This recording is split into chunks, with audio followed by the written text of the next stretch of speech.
All right, let's see if this works.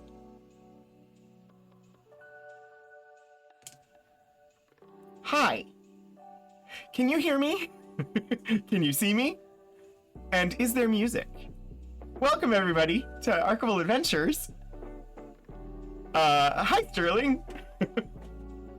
I was just like, I think I have everything set up. I am not in the same place that I normally stream from. I am streaming from my office. What? Yeah, literally at my desk right now. I don't know if I have any way to like show you behind me, but it's because I have the green screen enabled. But yeah, like there's a curtain behind me that is a green screen curtain, and I got some lights and a microphone, and I'm waiting on a camera, the document camera. So I jury-rigged a document camera for today. I will have less smooth zooming, but I have prepared for zooming. So this is a good thing though. If you are a regular here, you know that for 3 years I have been streaming from somewhere else in the building, and I had to go and like we had to physically set up each time and then tear down. This will let me keep everything set up and in place so that I can incrementally improve things.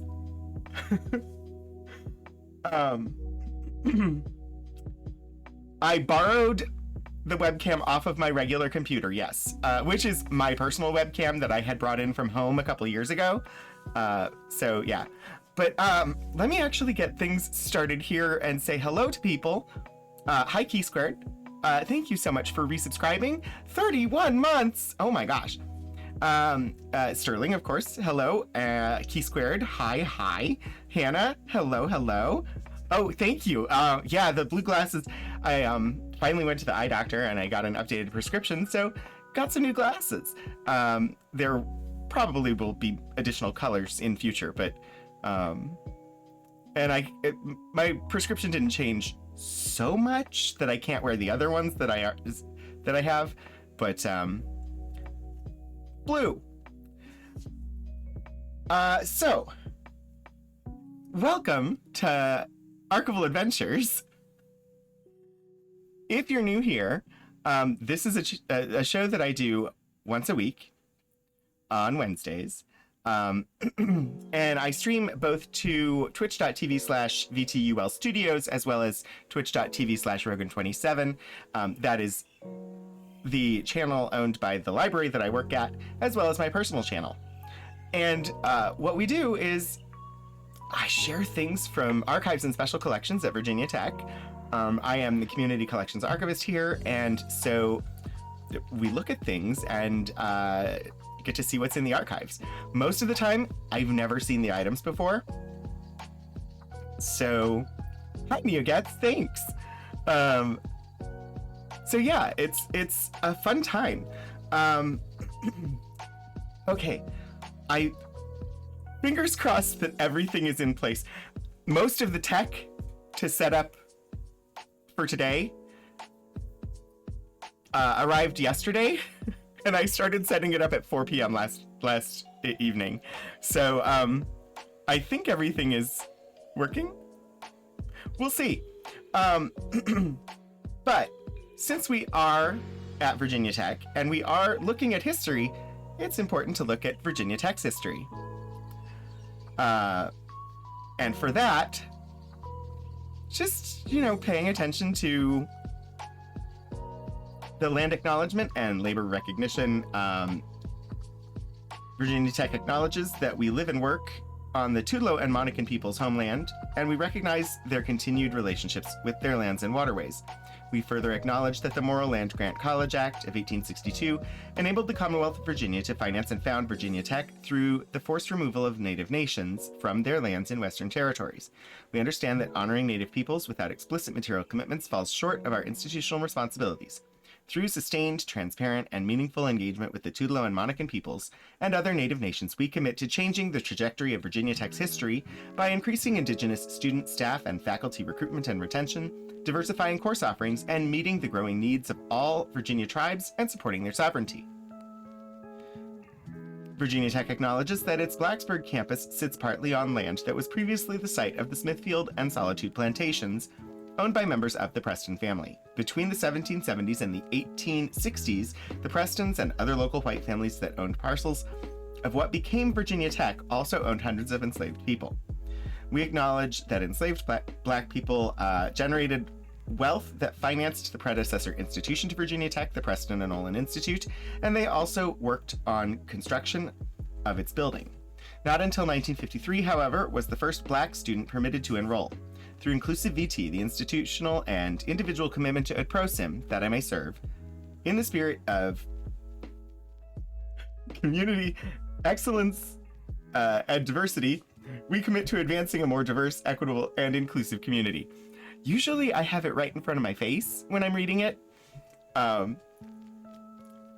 didn't get that part worked out ahead of time, so I had to look over to the side, and it's really small over there. So anyway, hi, Iron Trout! V1 Legacy, oh dear. This is the version 1 Legacy of Iron Trout. It's good to see you. Hi, Stephen Joyce. We are looking at the journal of the... Actually, that's the next thing I have to talk about. Well, we are today going to be revisiting the Phillip G. Peltz Journal. Peltz was the chief engineer of the USS Dacotah for the US Navy during the American Civil War. And we have his journal that details his experiences aboard the ship from 1862 to 1863, including the destruction of the USS Merrimack, his experience with yellow fever, and encounters with people escaping enslavement who sought out the Union Army. So we started reading this at the beginning of January, just intending to do one stream with it, but it's so interesting that we wanted more. So bringing it back today. Getting rid of the numbers went, there's another Iron Trout? Oh dear. Well, I appreciate you. Yes. Okay. How about we look at a document? I am slightly scattered, but again, the setup I'm using right now did not exist before I started putting it together at 4 p.m. yesterday. So, I'm excited for it, but I'm also like terrified that something is not right and that I will run into issues or problems. It's fine though. We'll figure it out. All right. I have presently... Oh, look, everything is... Okay. I'll have zoomed out.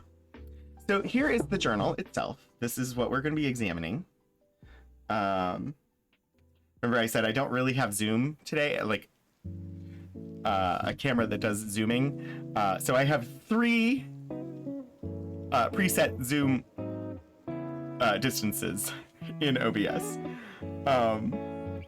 And hopefully they will function in a way that is useful. But yeah, USS Dacotah Blockade Journal, 1862 to 1863. This box was added sometime after this was written, as was like all of this, all the blue stuff. This is the actual journal, as you can see, very much falling apart.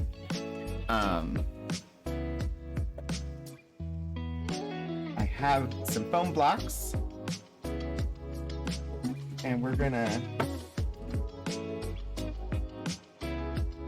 make everything work. Whoops. New setup. I only drive tractors in Farming Simulator or trains in Train World Sim when using Intoxic. Oh dear. Yeah. Iron Trout. Yeah. Don't drink and drive. But video games are not the same as driving, so. Okay, so we have the journal. Oh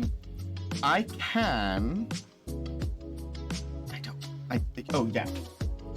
I wrote it down. We're gonna start with Sunday, March 30th, which is presently at the bottom of the left-hand page here. I'm going to turn on enhanced zoom. Whoops. Enhanced zoom. And we will we'll get a chance to actually like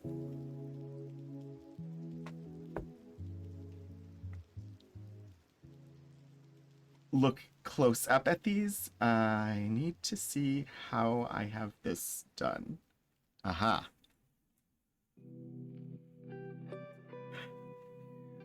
Actually, I think I'm going to take the foam away because it's actually complicating things for me today.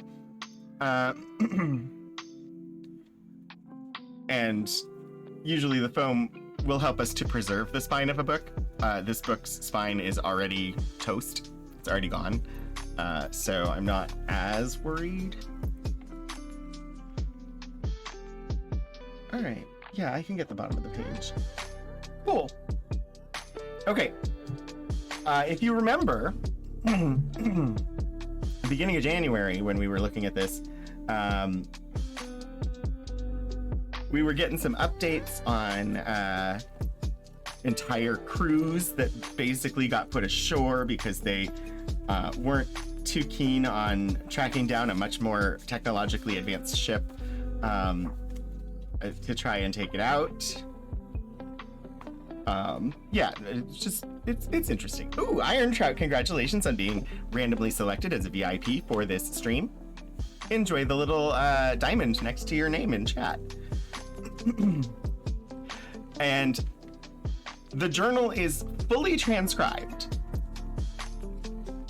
So we'll see if that is helpful to me.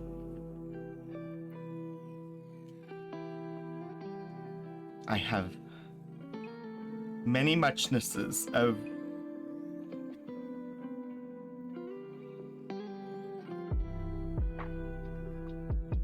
I need another projector. Can I do a second one? I don't know.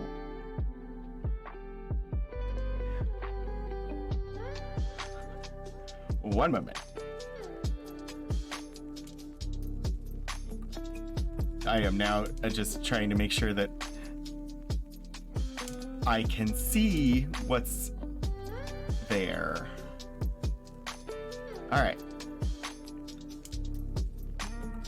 And that I can occasionally see the chat. Okay. Sunday, March 30th. Muster at 4:15 a.m.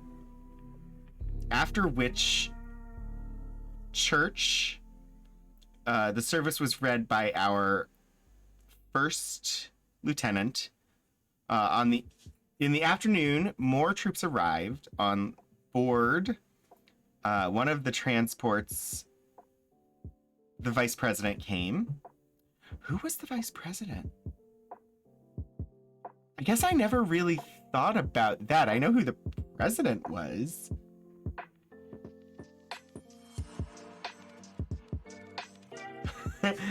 Really, Iron Trout? They're writing in the logbook wrong. No cursive, only block letters. At least those were the rules in the 90s. Technically, I don't think that this is an official ship's log. This is the journal of the chief engineer. So it's not the it's not like the chief engineer's log. It's their, I believe, just their personal journal. I don't actually know 100%, but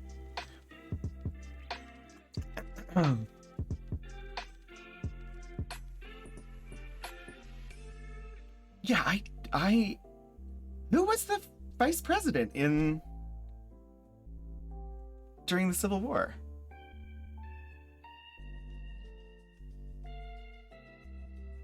Okay, I'm gonna work out a better way of having a monitor system in place for future. Now I know.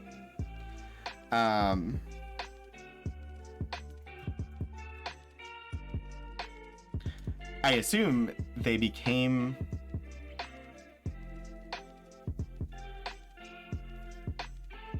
Andrew Johnson. He's the one who became president when Lincoln was assassinated. I just had never actually thought about who the vice president was. This is 1862. Hannibal Hamlin serving under Lincoln during his first term from 1861 to 1865. So it would have been Hannibal Hamlin at this time then.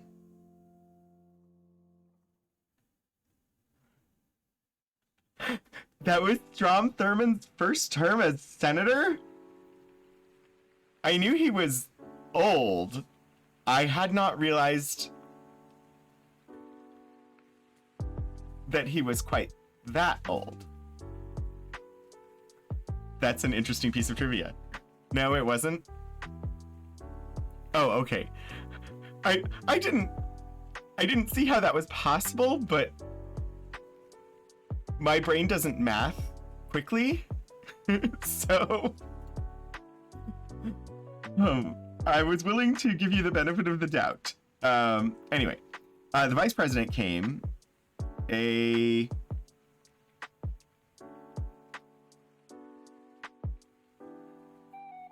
should just read from the transcription, but I like trying to read the actual.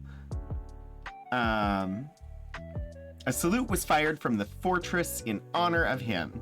Quite a number of ladies accompanied him, the first ladies we have seen since we left Boston. I need not say all, or nearly all, were on deck. To behold once more a few vanities of crinoline. That's what they... Is that really what it says, though? On deck, to behold once more a few... It's definitely crinoline.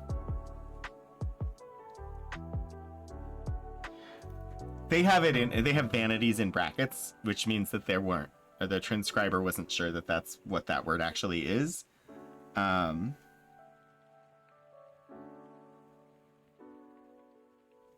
I think it's varieties. Just having read this handwriting of long enough. He was born in 1900 or something, so not quite Civil War age. Yeah, I didn't think anybody was actually still alive from the Civil War, but General McClellan is reported to have arrived. Also in company with them, but I doubt it. The campfires on shore from those already in...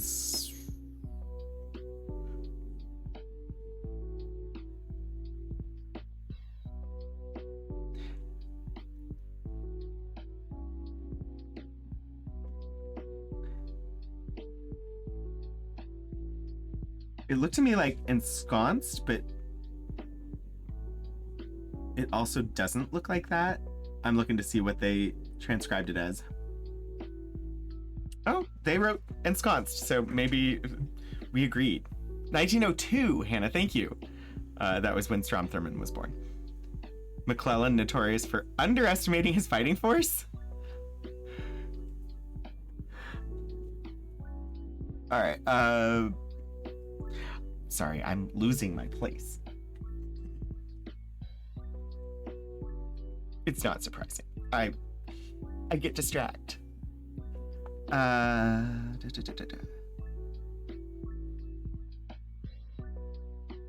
The campfires on shore from those already ensconced in their temporary tents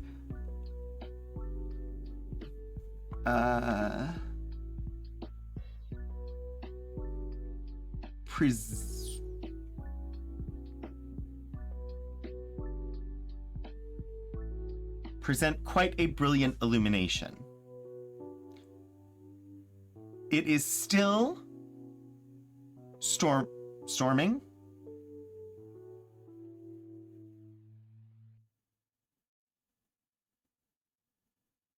Do I suppose the Merrimack will not come down until the weather is more favorable? I think they transcribed it as do, but I think it's so. Yeah, it is still storming, so I suppose the Merrimack will not come down until the weather is more favorable. The Merrimack, I believe, was the...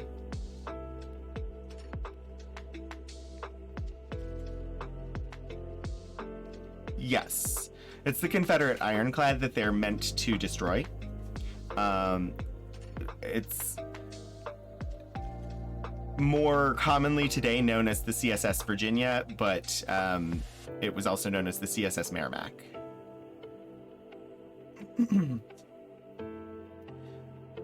Monday, March 31st.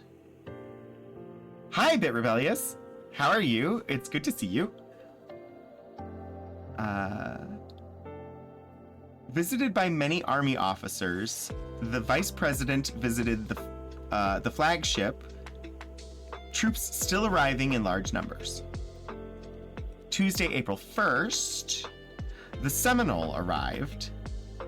The Vanderbilt is being iron-plated on the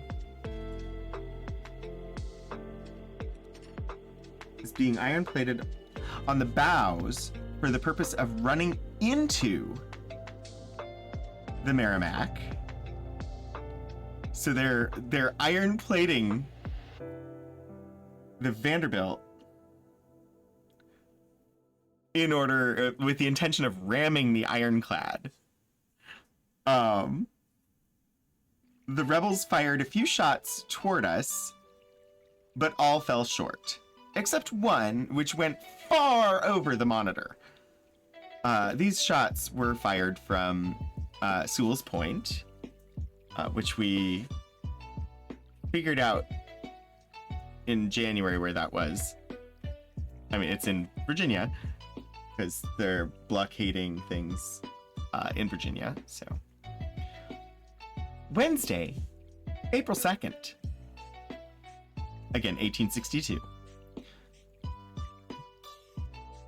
The small Stevens Battery arrived, called the Naugatuck. Stevens Battery is capitalized. Does anybody know what a Stevens Battery is?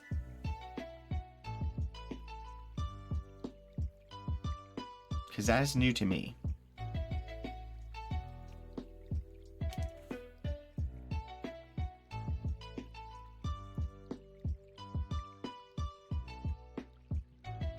I'm also just gonna look it up.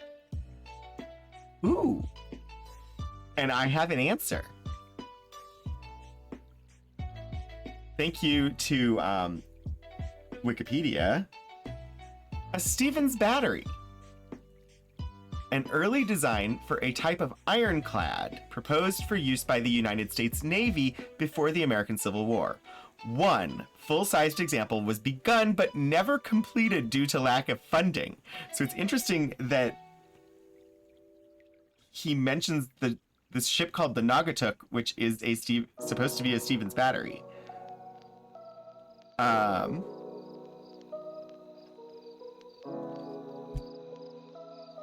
1841, U.S. was in the midst of a war scare.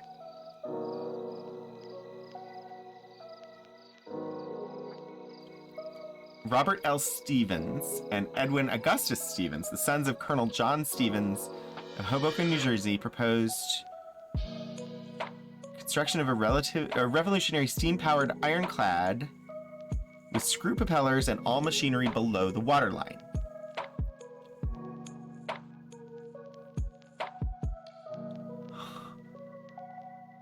Approved in 1842, an act of Congress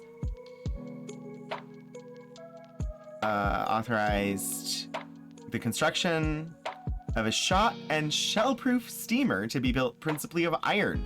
So the Stevens plan was approved in April of 1842. The ship, which became known as the Stevens Battery, was to be the first such ship ever to be built under government authorization, intended to serve as a fast, powerful, heavily armed mobile battery, reinforcing the coastal fortifications of New York City. Interesting. Oh, the USS Naugatuck, which is the one that is mentioned. I tell his batteries just in case. It's a different kind of battery, Stephen, but probably good caution there. When the American Civil War broke out in 1861, Edwin Stevens claimed that a completed Stevens battery would have a decisive impact against Confederate forces. Hoping to prove his point, he purchased an iron-hulled steamer and modified her greatly into a warship that would demonstrate to the U.S. Navy some of the principles he had in mind for the Stevens battery, including high maneuverability, a respectable top speed, a semi-submersible capability, and a large gun on the main deck capable of a high rate of fire and loaded from below the deck by gun crews protected by armor. The resulting vessel, Naugatuck, went into service with the U.S. Revenue Marine in the autumn of 1861, but soon was loaned to the Navy. In action in May 1862, her main gun burst. We haven't reached May yet. I imagine that we'll probably read about that in the journal. Right now we're in March, or early April of 1862. Huh.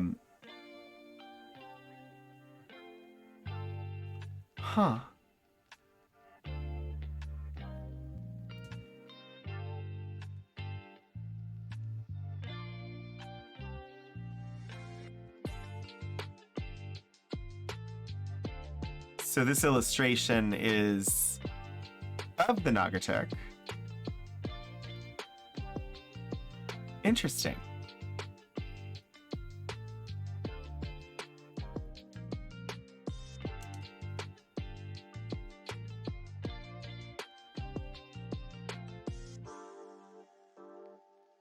So technically a proto Coast Guard cutter.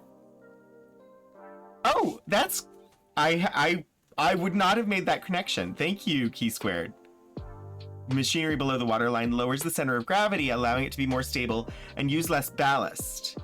Most ironclad looked like something your Uncle Ray would make out of junk in his backyard. I do have an Uncle Ray.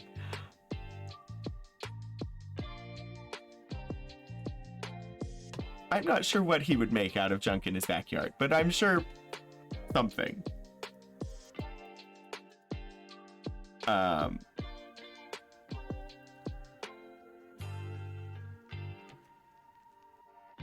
going to pull up another illustration from Wikimedia. LOL, everyone has an Uncle Ray. I mean, statistically, it's possible. Unless lots of people do. Anyway, this illustration in Wikimedia is a lithograph signed Joe Davidson, available from the U.S. Library of Congress's Prints and Photographs Division. And it depicts the first battle between ironclads, CSS Virginia on the left, which is the Monitor, or sorry, the Merrimack, the one that The CSS Virginia was also known as the CSS Merrimack. That was that's the one that the blockade has been tasked with destroying. That's the one on the left here, and then on the right is the USS Monitor. And this was March of 1862, the Battle of Hampton Roads, is what it says. But according to the journal that we have been reading, the Merrimack / Virginia was not yet there.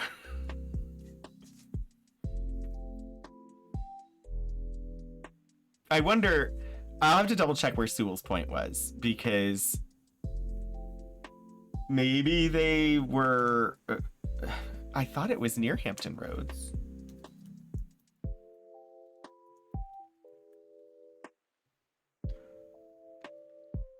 Norfolk.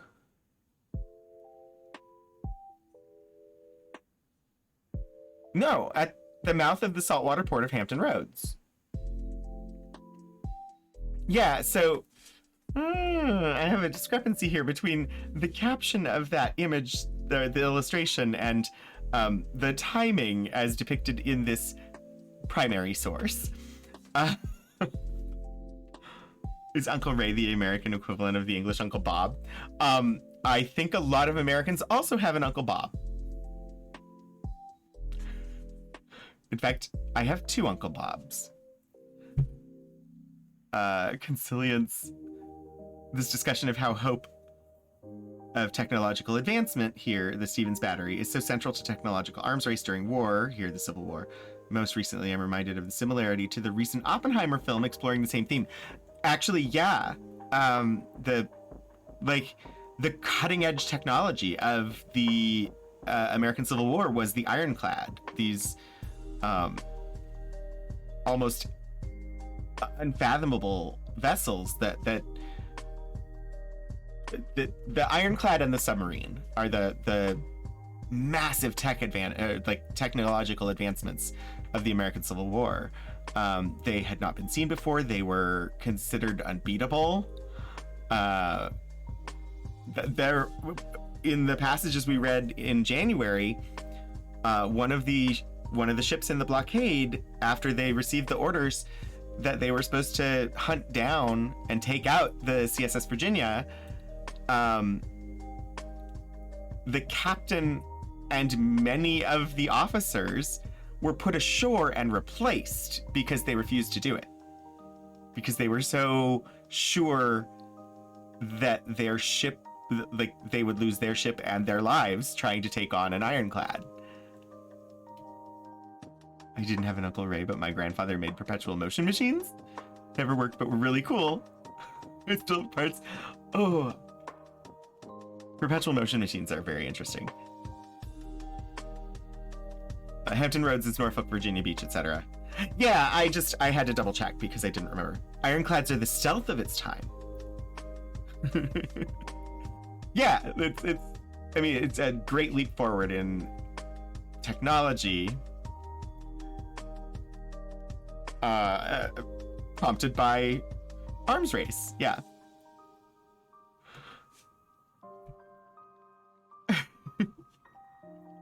I love that there's a discussion of everybody in chat is sharing whether they had an Uncle Bob or an Uncle Ray or other family members named Bob and Ray.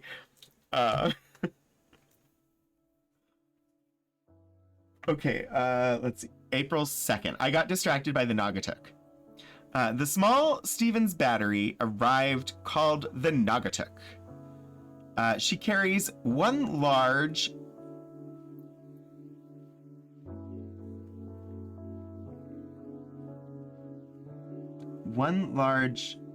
something rifle gun?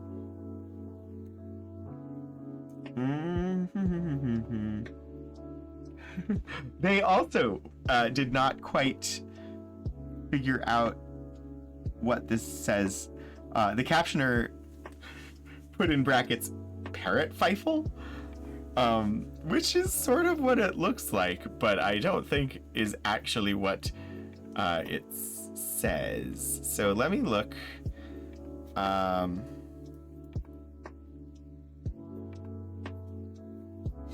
See if I can figure out a Parrott gun. 100-pound Parrott gun. So Parrott, it does look like Fifle, F-I-F-L-E, but I think it's rifle. Yeah, it's the Parrott rifle, type of muzzle-loading rifled artillery weapon used extensively in the American Civil War. It's a cannon. P-squared, yes, Parrott guns. I just discovered that. I didn't know. Created by someone's Uncle Bob Parrott. Probably.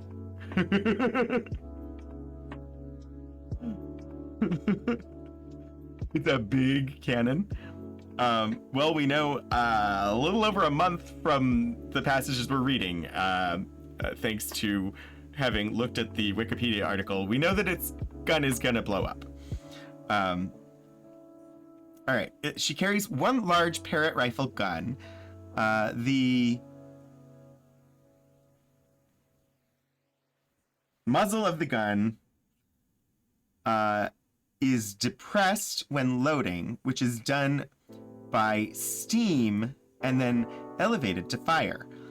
The whole of the gun is exposed. She also has compartments in which they can admit water to sink her to any depth when in action. She can be used as a ram, and no doubt will see some, or will be some service to us. So it semi-submersible. They can open up compartments and let in water so that it'll sink lower into the water. The gun is apparently fully exposed. Interestingly, the gun is raised and lowered using steam power. That's interesting. Thursday, April 3rd. Nothing beyond the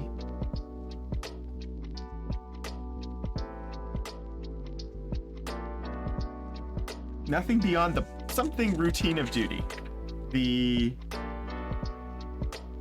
Usual. I see it now that I had it given to me, but I would have struggled to make that out. But nothing beyond the usual routine of duty. And floating news generally. So, some feel... What? Oh. So we feel quite inactive. It's so nice that somebody has already gone through and transcribed it, because sometimes I look at the words and they don't make any sense to me. And usually the transcriber has managed.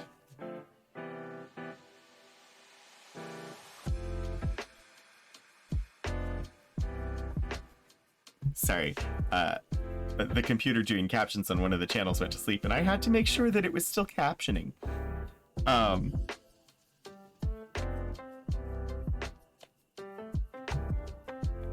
It's fun having a brand new setup. Okay.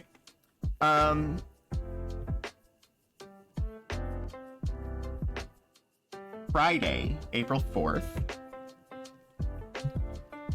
General McClellan is to start in the morning for Yorktown. Everything is quiet and all seem to wait the issue of the general's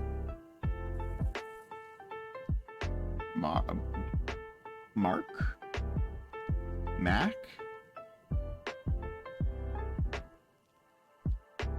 The transcriber also guessed Mark, but I'm guessing Mark, as in like the starting mark. I'm not sure what else it would be. So Saturday, April 5th. Heavy firing is heard in the direction of Yorktown, no doubt from our gunboats that left her this morning for the York River. A victory is reported at Yorktown. Okay, so the gunships left and went to Yorktown, and they could hear the fighting, and victory was reported. Okay. Sunday, April 6th. No news yet. The result of our army's appearance at Yorktown is not known. Didn't he just say the day before that a victory was reported?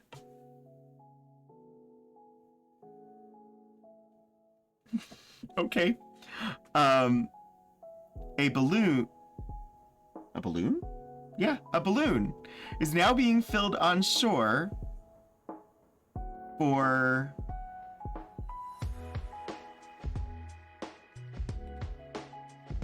a reconnaissance.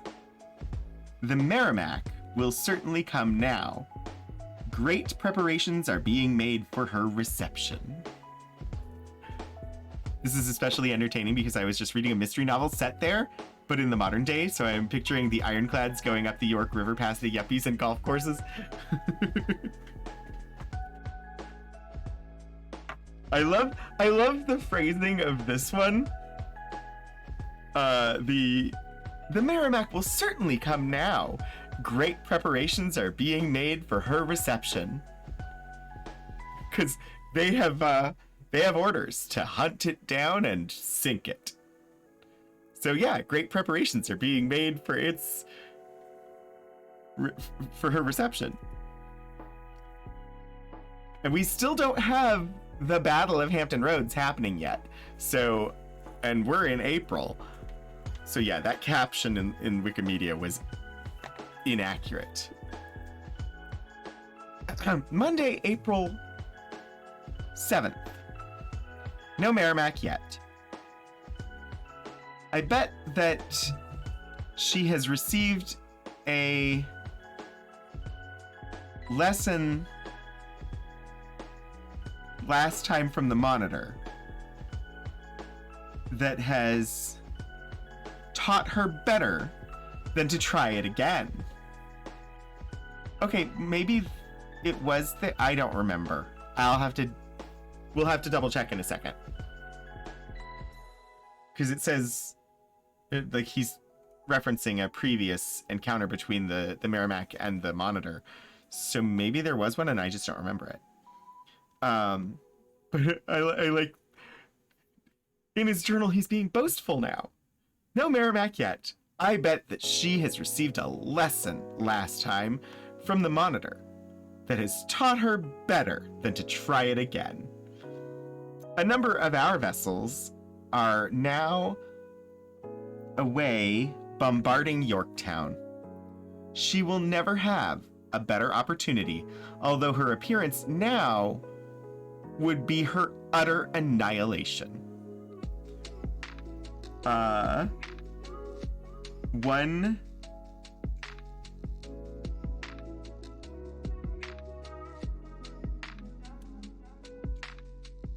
One fort is said to be taken at Yorktown, and the entire place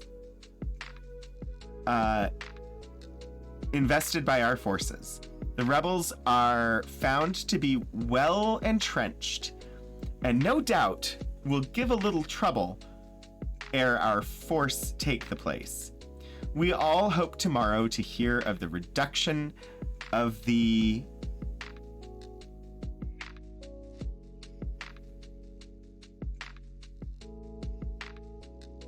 I think it's just the reduction of the fort and all the neighboring forts. Oh, reduction of the town and all the neighboring forts.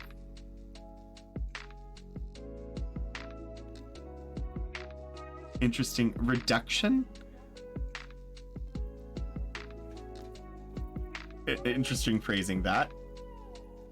Tuesday, April 8th. No news of great import.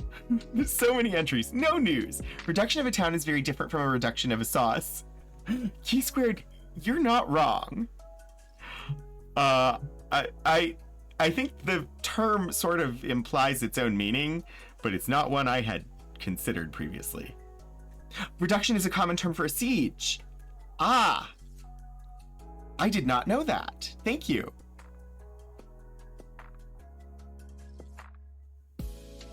Tuesday, April 8th. No news of great import. The Merrimack is said to be around Sewell's Point near Craney Island and about 5 miles from where we lay. It is storming all day. When it clears up, no doubt, we shall see the Iron Monster. The Iron Monster! Oh, I love it.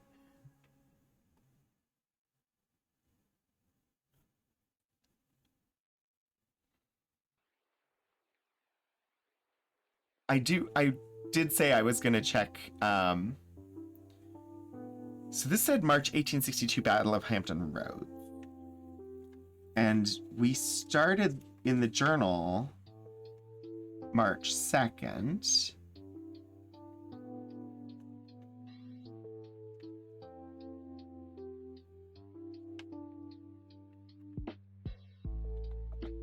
And so maybe it's just that I don't remember.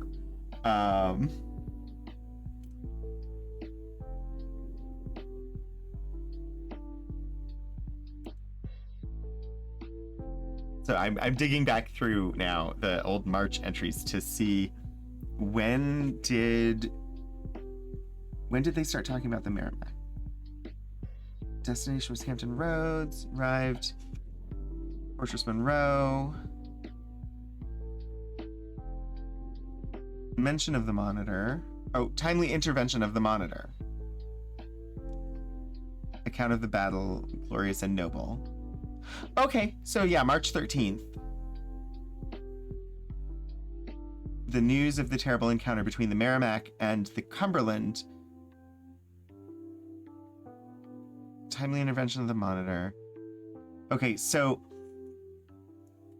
the Dacotah arrived on the 13th of March, which is why I didn't remember an account of the Battle of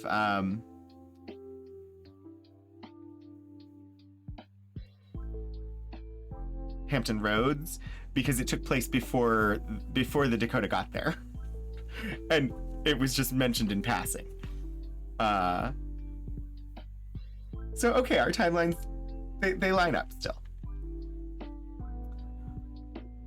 No doubt we shall see the Iron Monster. Wednesday, April 9th. No news of unusual interest. Still storming and quite cold. I wonder, when will it clear up? Thursday, April 10th. Weather moderating. Nothing's beyond the usual floating news. Constantly experiencing... What? No, constantly exercising the men, both at the guns and small arms. Friday, April 11th. Broken hour.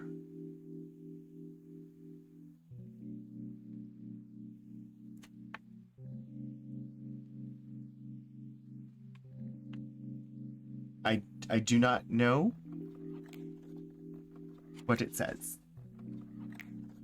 Oh, broken out. Ah! I would not have gotten that. Good job, transcriber. Broken out at 7:15 with the cry that the Merrimack is coming. Sure enough, she was. When I got on deck, which was not long, she loomed up largely. But ignobly?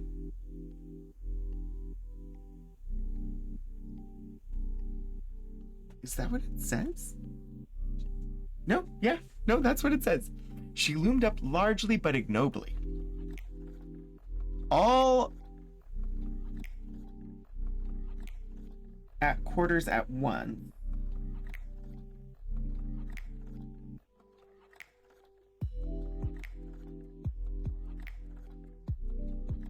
Slipped the cable and held ourselves in readiness under steam for the so-called monster and her satellites, Yorktown and Jamestown, and several other small tugboats of no account. We waited for some time for her to come down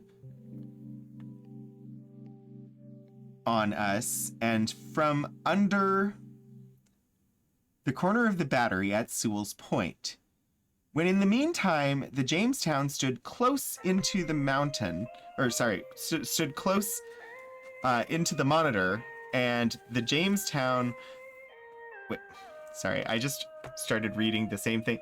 Is he accusing her of being unattractive or disloyal?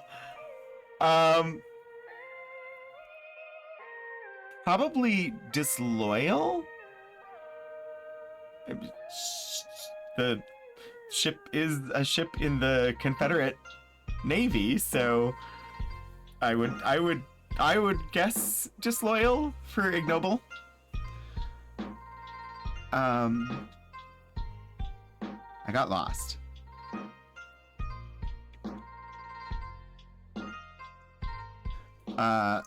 When in the meantime the Jamestown stood close into the Monitor and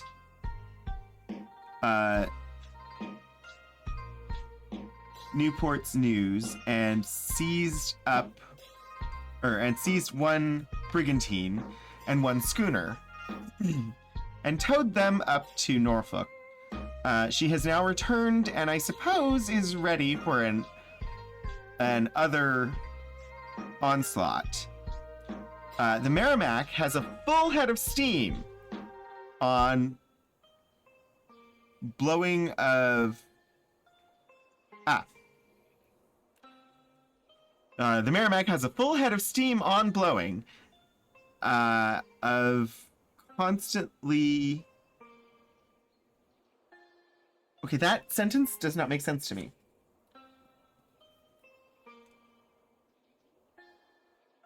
The Merrimack has a full head of steam on blowing of constantly,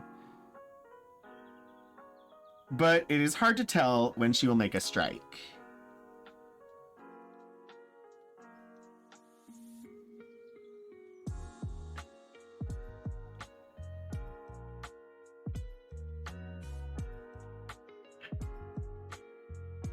Yeah, in future I'm gonna fix it so that I'm looking at the document on the screen in front of me instead of having to look down at it, because I think it just comes across better. It's more like I'm looking at you instead of down at the document. And then I also lose my place a lot less easily that way. Hard to tell when she will make a strike. It is now 3:30 p.m. All hands piped down with their arms in ready for action at a moment's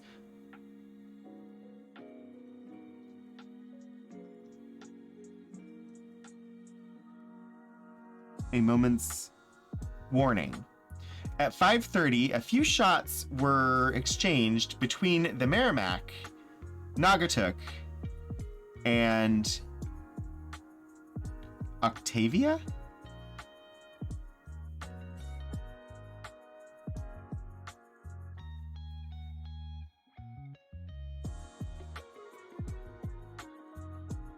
The transcriber's guess was Octorana.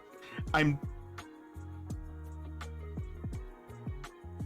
thinking Octavia? I don't know. Was there a ship named the Octavia?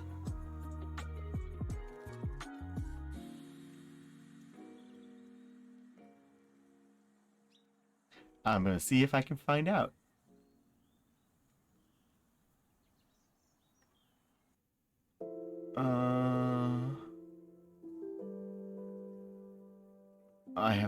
idea.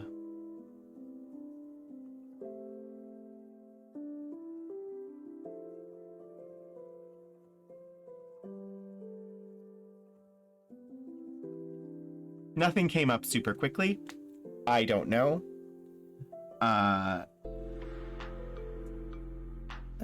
Let's see. But the Merrimack, not liking the sound of the large shot from the 100-pound Parrott gun, or Parrott, turned tail and put back to Norfolk with all her satellites.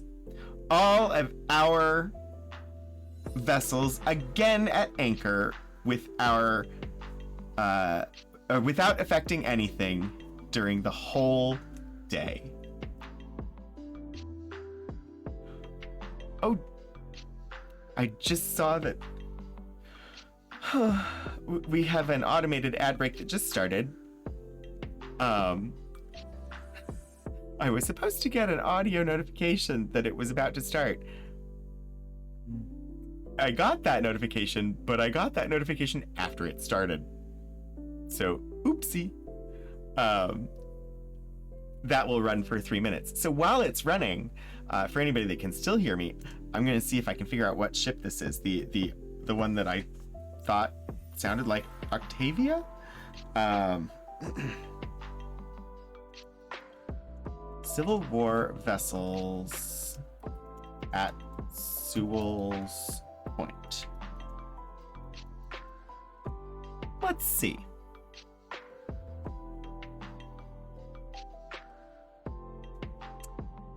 Monticello, Thomas Freeborn, Cumberland, USS Yankee,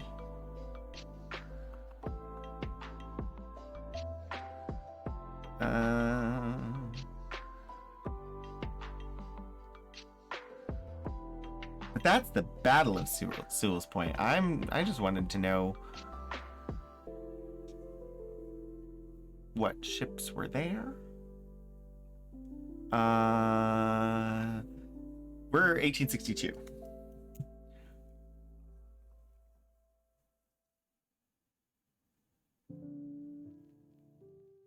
Hampton Roads, Battle of Hampton Roads. That's March 8th and 9th.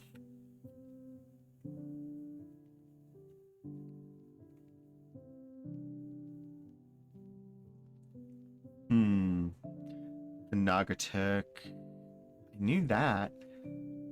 There's the USS Congress, the USS Minnesota, CSS Virginia, USS Merrimack, Monitor.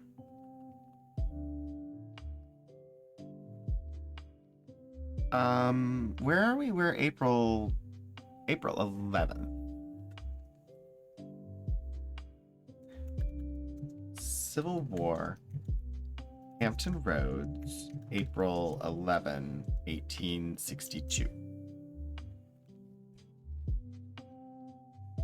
Aha! The Battle of the Monitor and Merrimack. Two ironclads faced off once more on April 11, 1862, but did not engage, neither being willing to fight on the other's terms. But it doesn't detail what other ships were around, which is what I want to know.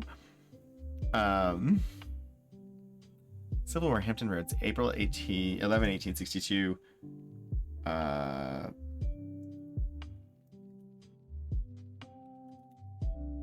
Octavia? Ha! I may have found it.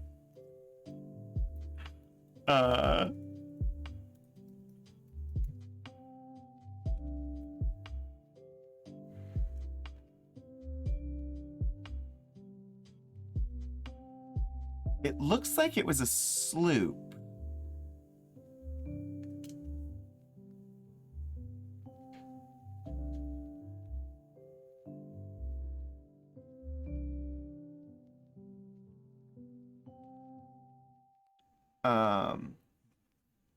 That was captured in Florida? Maybe not. That might not be it. I don't know.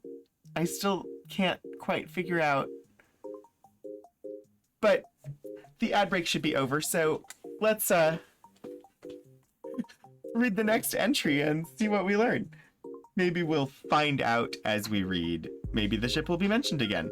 Or maybe one of you feels like doing more research into Civil War naval history and figuring out what ship that is.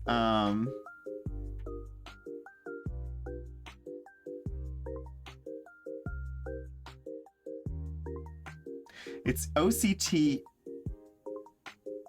either O or A.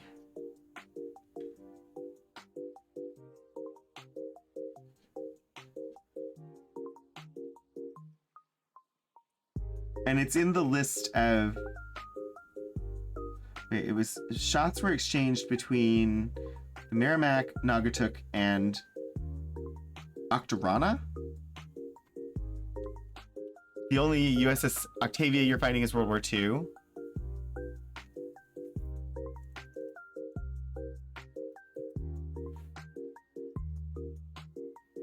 USS Octorana. I have never heard of this.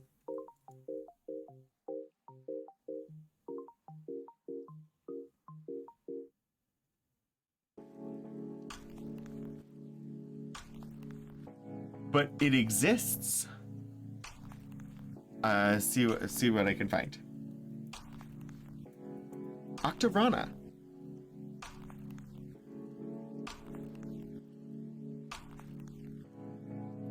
I found a thing about William Lowe, who was the captain of the USS Octorana. Huh. I'm not finding any specific information quickly and easily about. Or is it Octorara? Oh, it is. It's Octorara. O-C-T-O-R-A-R-A. A steamer acquired by the Union Navy during the American Civil War. There's art.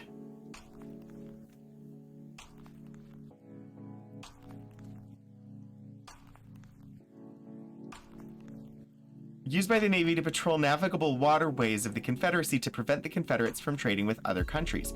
Octorara was launched by the Brooklyn Navy Yard in 1861, sponsored by Miss Emma Hart, daughter of naval constructor E. Hart, and commissioned 28 February 1862.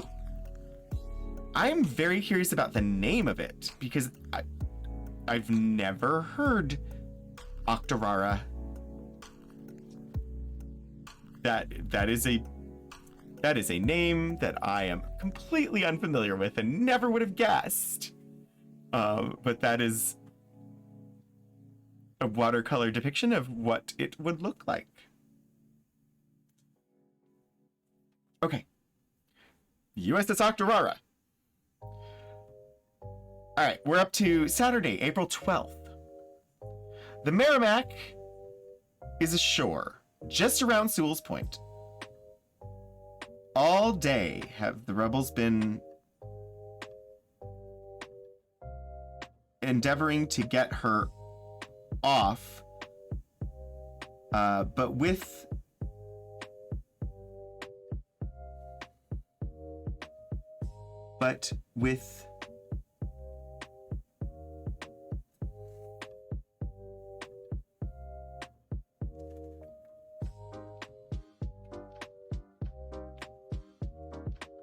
it says, but with a veil?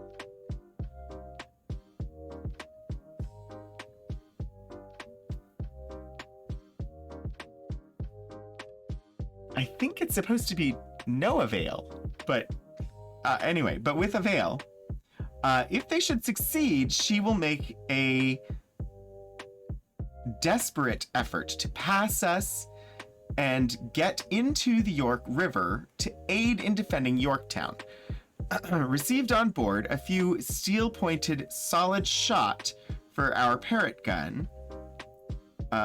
We await the coming of the Merrimack to try them. I learned that The brigantine and schooner captured yesterday were of little or no value. The former not being worth her towage to Norfolk, and the latter, though a little better boat, was loaded with a small quantity of hay. The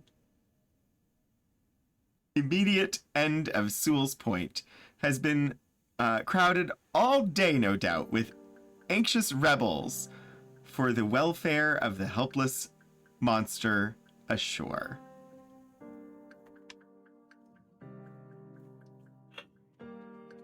I love that the CSS Virginia slash CSS Merrimack, that they just referred to it as the monster or the Iron Monster. That's really interesting. Octorara is believed to be of Native American origin. There are several places in the United States with similar names, such as the Octoraro Creek in Pennsylvania and Maryland. Thank you, Concilian. I did not know this, and now I do, which is sort of the whole point of this entire show. Well, that, and it's really, really fun getting to look at these things and share it with all of you. But it's also a learning experience, and I really, really enjoy it. So I hope that you do too. Sunday, April 13th, all things perfectly quiet. The smoke has left the point, so I expect the Merrimack is again at Norfolk, and most probably will go in dry dock, and before she can get out, the fate of Yorktown will show us conclusively the determination of our forces that they will... The fate of Yorktown will show so conclusively the determination of our forces that they will think it well to remain at home and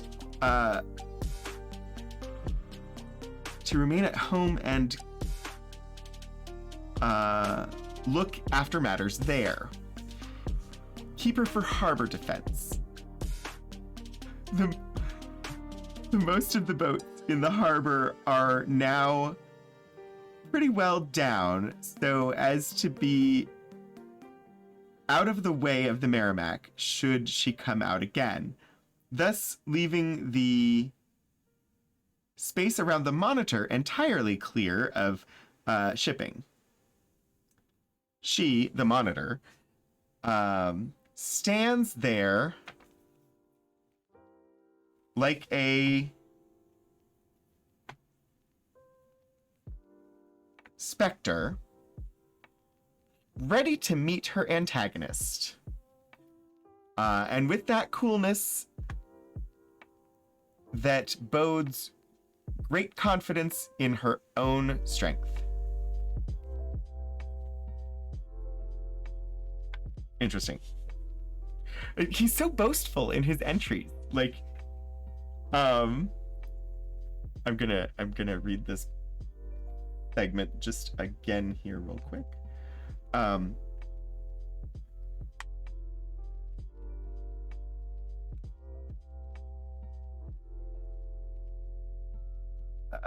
Smoke has left the point, so I expect the Merrimack is again at Norfolk, and most probably will go in dry dock, and before she can get out, the fate of Yorktown will show so conclusively the determination of our forces that they will think it well to remain at home and look after matters there. Keep her for harbor defense. The most of the boats in the harbor are now pretty well down, so as to be out of the way of the Merrimack, should she come out again. Thus, leaving the space around the Monitor entirely clear of shipping, she, the Monitor, stands there like a specter ready to meet her antagonist, and with such coolness that bodes great confidence in her own strength. How did the outcome of actions like the siege of Yorktown influence naval tactics? I don't know, but I think there are some former Navy men in chat that might be able to offer an opinion. I honestly, I don't know myself. It's an interesting question. Apparently the USS Octorara was really good at stopping blockade runners. Well, then it's very appropriate that the Octorara was here because this was a blockade. On Monday, April 14th, underway, twice grappling for an anchor, the whole day spent without success. Much smoke at Sewell's Point, but no sight of the Merrimack. One gun ordered from our force to the York River to aid in the bombardment of Yorktown. Everything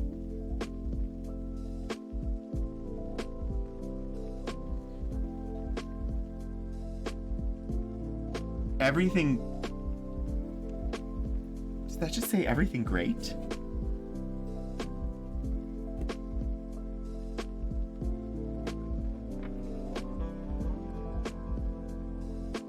Oh, everything quiet. That makes more sense. Everything quiet, nothing transpiring beyond the usual routine of duty.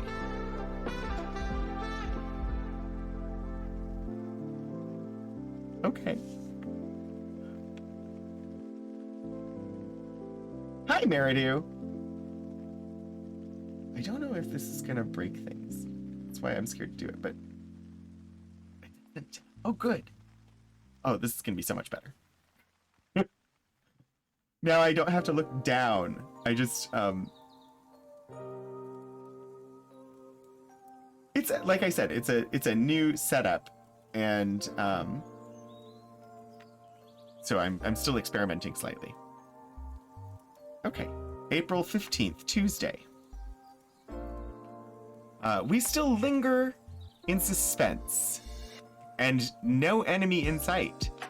A flag of truce. The issue, I do not know. The Frenchman has stood in toward Norfolk. No doubt will go up all the way to the city.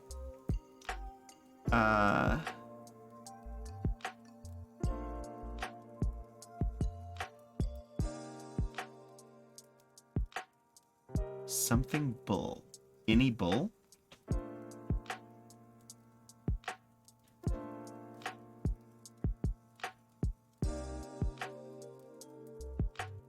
I am unfamiliar. Does anybody know any bull?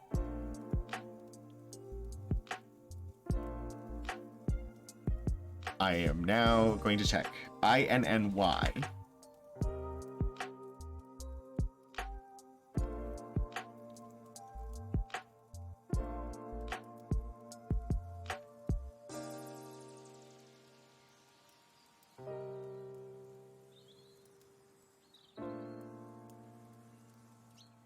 I have no idea.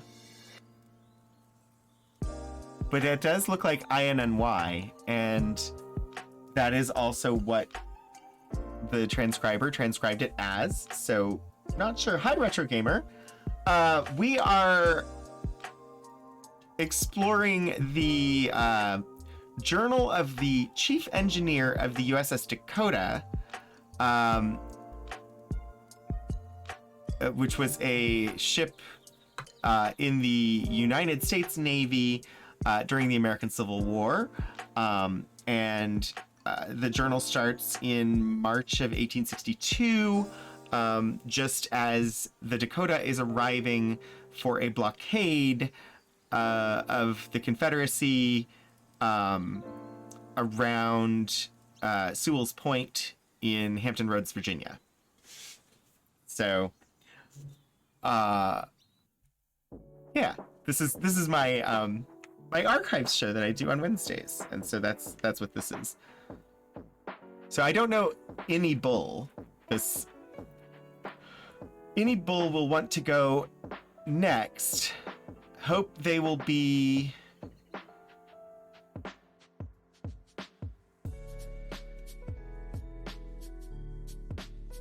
true to their honor and do nothing more than visit the place and the Merrimack. The Union gun on shore, 15-inch caliber, was tried today. The report was fearful, and the deer only know, and the report was fearful, and the deer only knows where the shots went. I think they landed somewhere in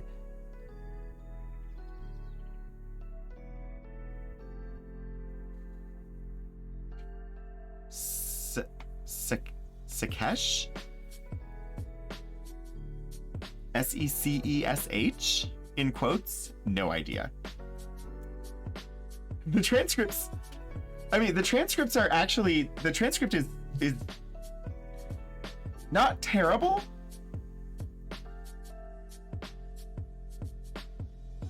I've found a couple of mistakes, but usually it's pretty spot on. I think they landed somewhere in Sekesh, quite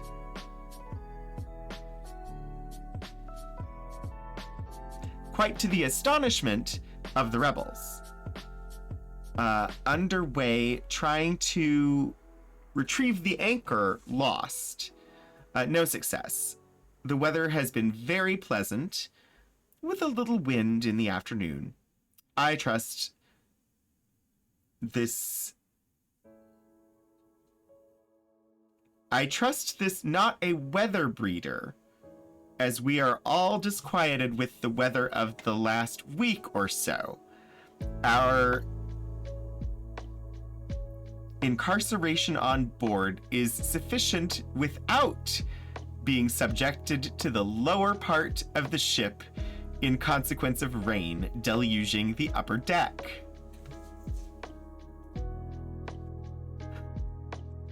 I like the way that Philip Peltz writes. The turn of phrase that he uses to describe things it's just interesting. I quite enjoy it. Wednesday, April 16th. A flag of truce. The news, not any, as the rebel flag yesterday was not answered. It has been thought, I suppose, a good reciprocation by the rebels not to pay any apparent attention to ours. The search continued for the anchor, dragged all day without success, called at 4 bells to get up a full head of steam. When on deck, learned that the signal had been read incorrectly, as it was to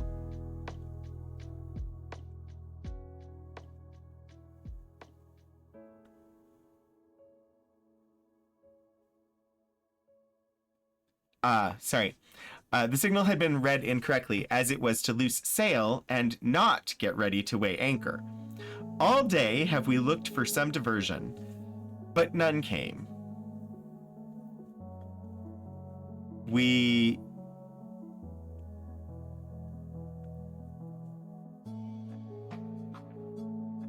practiced impatiently this morning. No.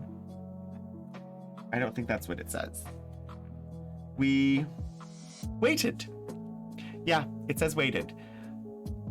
The handwriting, sometimes the letters don't look like the letters that they are. Anyway, we waited impatiently this morning for the mail. When it came, We felt that the general monotony of this incarceration was suspended, but soon we had what little news came. Our letters read again. We were as we were. All day, very pleasant. The bastions of the fortress present an aspect of cheerfulness with their spring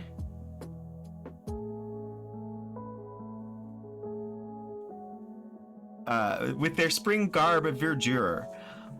One of the two ferry boats that arrived yesterday was sent to the York River to aid in the bombardment of Yorktown.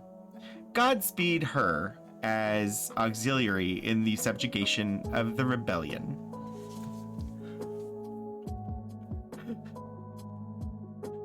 Garb of verdure. It's just, I mean, seriously.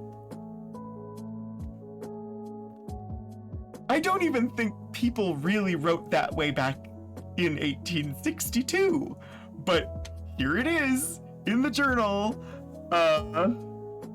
All day very pleasant. The bastions of the fortress present an aspect of cheerfulness with their spring garb of verdure. There's spring greenery growing on the fortress, and apparently that was an aspect of cheerfulness. And it's a lovely turn of phrase, but I don't think people actually used that sort of phrasing on a regular basis. Yes, this engineer is an aspiring poet. They're really good at writing, and very descriptive. That's why when we looked at this in January, I was like, we just need to keep reading this. It's really entertaining. Thursday, April 17th. All quiet at Hampton Roads, save the ordinary routine of duty and some practicing. The fortress fired several shots toward Sewell's Point. Some exploded when high in the air directly over the point. Others went far beyond this, showing the great range of the 15-inch guns. A constant fire like the above would make the point a warm place for the rebels, and no doubt would leave the place and once more take that miserable rag from our gaze. No doubt, the firing this day has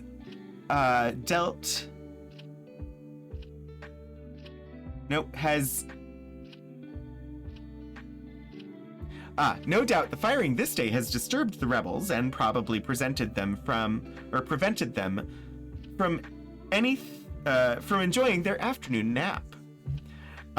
Still searching for the anchor, but with no more success than yesterday. Tomorrow we drag with the aid of steam. A tug has been ordered to assist.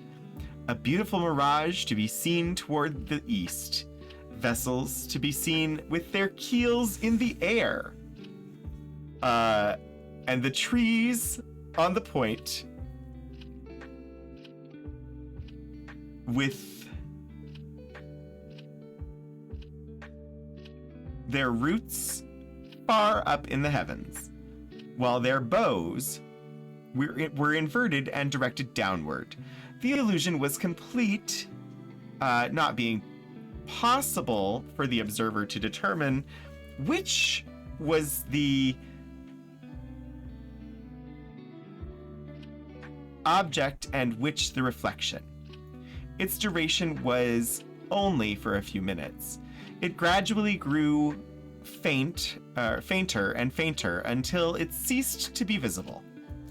The reason, I learned this evening, why the Octorara did not pursue the Jamestown when she captured those vessels when the Merrimack came out was because she carried away one of her rudders.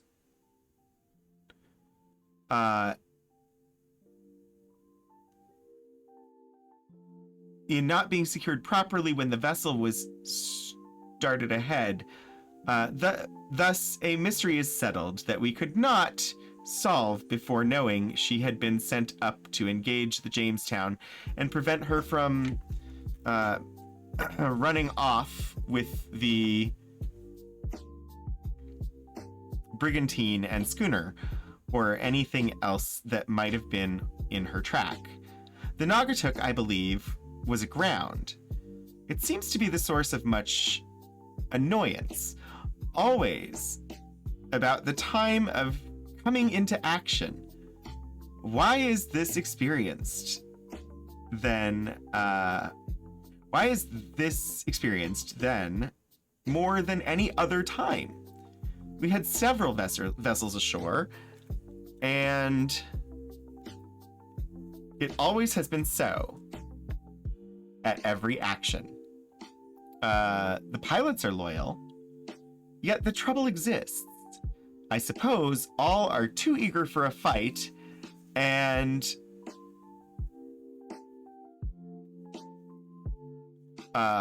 forgoes their protection until all are high and dry ashore. Then they see their neglect too late to do any good. A bare conflagration is visible at Norfolk. The sky is illuminated for far around, indicative of a large fire. If this is a repetition of the Charleston barn fire, it will go hard for the rebels. I don't know if that's barn fire or not.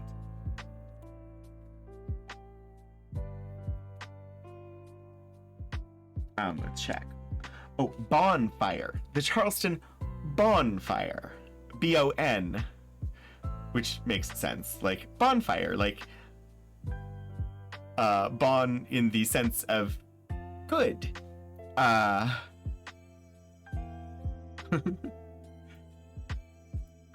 Yes. Yes, this journal is, yeah, Retro Gamer. Sorry, I didn't see your question until now. But yes, this is 1862, which is during the American Civil War.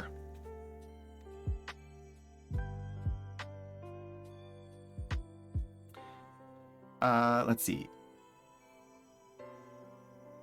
Friday, April 18th. Oh, I just realized I need to double check and make sure these captions are still working.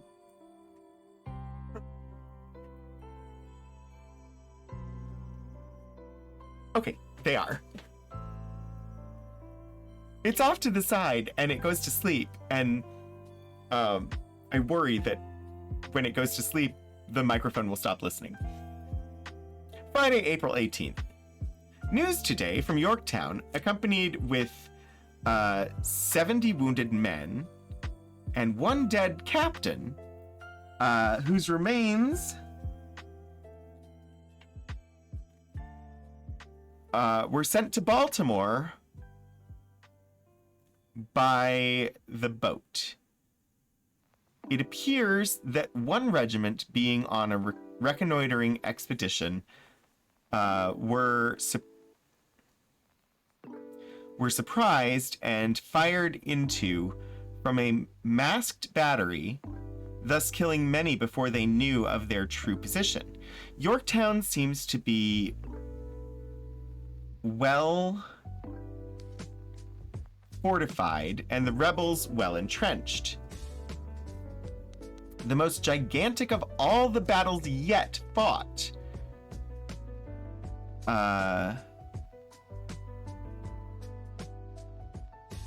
will necessarily be fought at this place. The rebels have fired several shots at us from Sewell's Point, all without effect, although some of them came close to us. This feeble effort, I presume, was intended for an answer for the shot received by them yesterday from the fortress. Searching for the anchor with a steam tug grappled all day without success. Cold ship. Saturday, April 19th.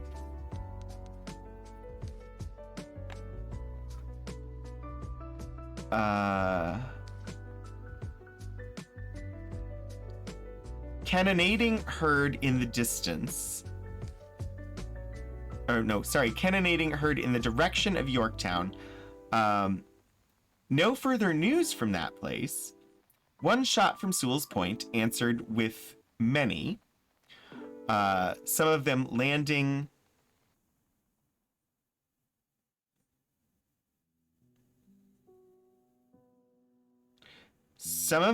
within the midst of the enemy's battery. A ship close by is now receiving provisions, after which she is to sail for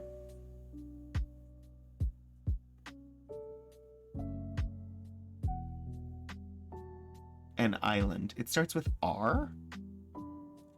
Rich Island?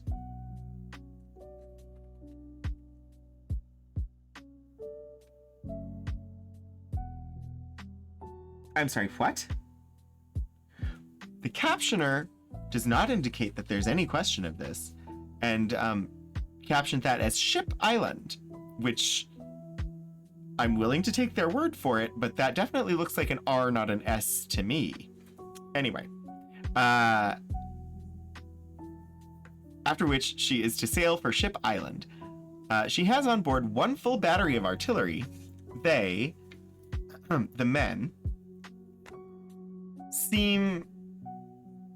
enjoy running away with the ship and are doing all they can to accelerate their departure. I wonder, after they have given Neptune his common contributions due from landsmen and they have landed at their destination, whether they will be so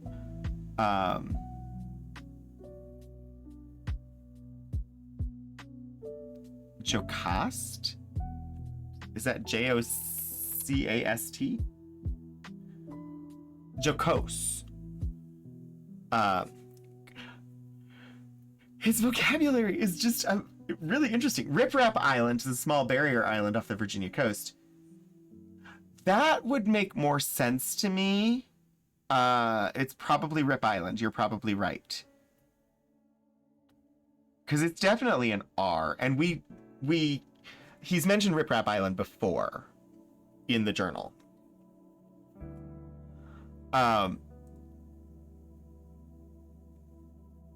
Whether they will be so jocose, Jocose, is how they have it. Is that actually it? Because that definitely looks like it ends with a T. Jocost? I'm now looking up words.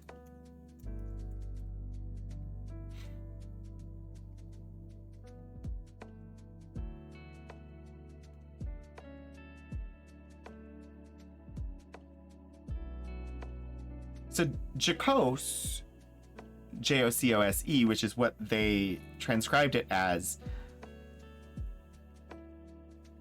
would make sense in context. So it's hard to know. It's also possible that they just misspelled it, which, you know, just because it's historical does not mean it's properly spelled. I think that might have been an X-Man villain, but that doesn't help. Hi, Lord Portico. Welcome. It is good to see you. I hope that your work today was good. All right, where was I? It's such flowery language. I have to redo this sentence. Unless it's jocast. That doesn't make sense, though.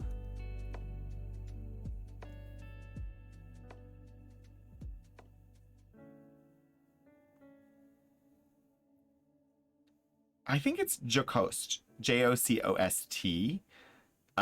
which I think is just misspelling of Jocose. Anyway,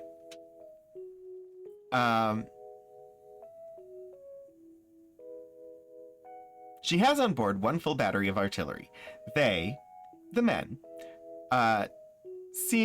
enjoy running away with the ship and are doing all they can to accelerate their departure.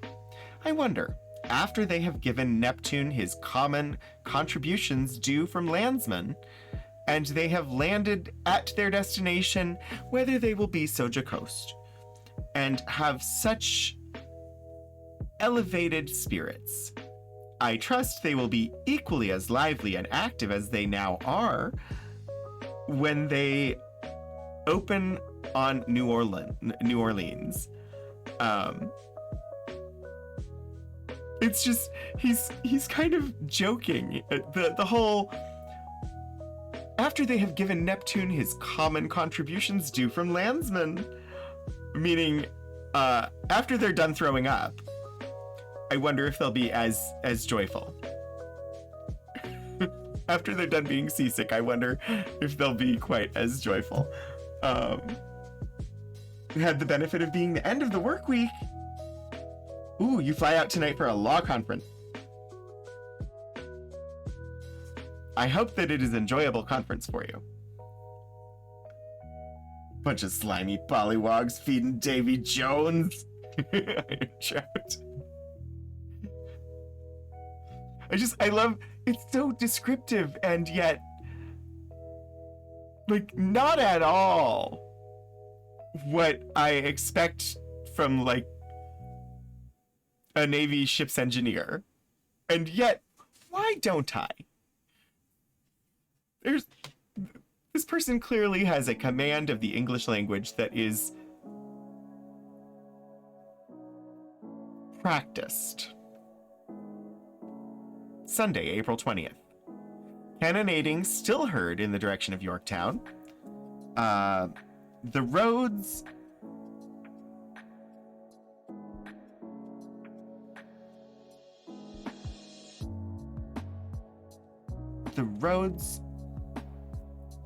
Guessed? No. Yes? No? Cannonading still heard in the direction of the roads quiet.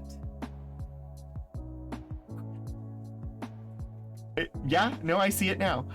The roads quiet. And we still are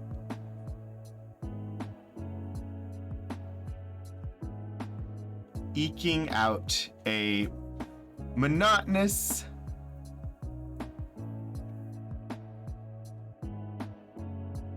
existence. Apparently it's a little boring on ship on April 20th. Transcribed into actual sailor speak. Tuesday, April 22nd. Apparently it was really boring on April 20th because there's not even an entry for April 21st. Tuesday, April 22nd.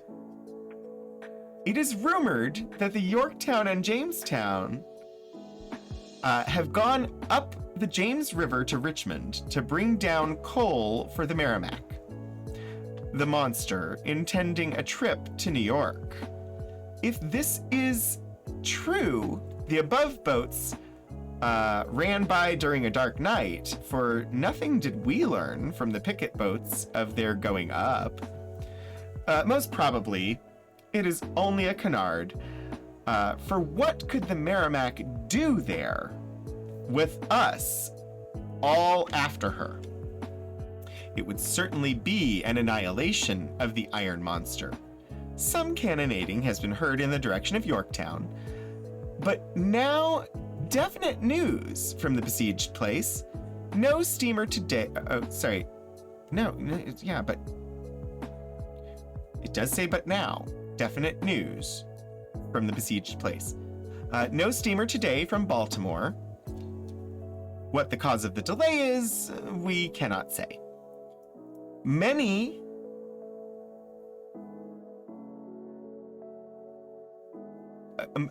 conjectures, all out of humor because of the non-arrival of their letters. We must look on the bright side and expect a double mail tomorrow. An ironclad battery is said to be under construction at the city of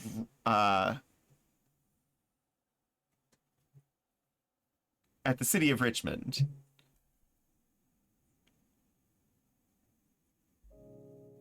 Also, a boat being nope, got it. Also, a boat being plated and fitted with a ram at Norfolk received distinguishing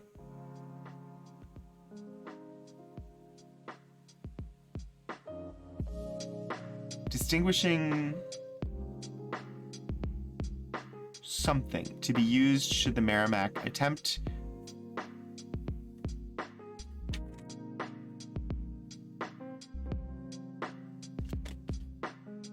signal. Received distinguishing signal to be used should the Merrimack attempt to run the blockade and stand for New York.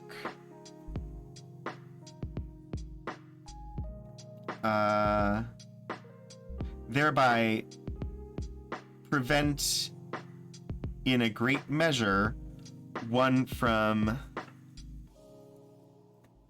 firing into the other at night, and to discern her from the rest of the shipping in the harbor.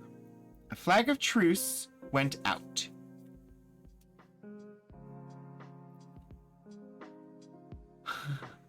A pollywog is a sailor that has not participated in the crossing the line ceremony when you cross the equator for the first time. It's considered the initiation into being a sailor across all maritime services. Pre-ceremony, you're a wet behind the ears, slimy pollywog. After, you are an honorable shellback. Interesting. That is actually really interesting. I did not know that. My dad was in the Navy, and I did not know that. Bunch of slimy pollywogs feeding Davy Jones.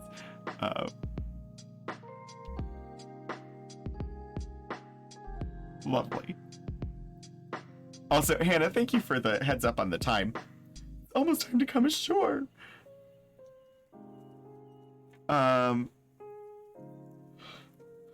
Overall, I think this is going really well with the new tech. You never got to be a shellback? Sorry, Sterling. I don't know if my dad ever did either. I don't know too much about his service history from before I was in, like, elementary school. He worked with computers. He was in Naval Cryptologic Intelligence, and so was in an office a lot of the time, or on Air Force bases. Wasn't on ship a lot in the time that I was aware of it. So yeah, I don't know. You left your ship 2 months before the Australia float, so you were close. You almost got there.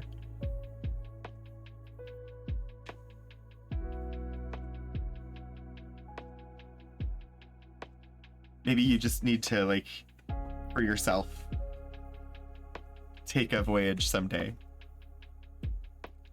All right, Friday, April 25th. The ironclad sloop Golence arrived yesterday. Galena? Galena. The ironclad sloop Galena arrived yesterday. Another acquisition to the Hampton Roads fleet. Do it in a kayak.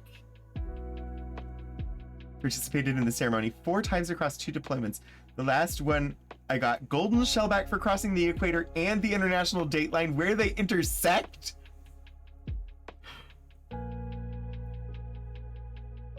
I can see why that would be considered extra special.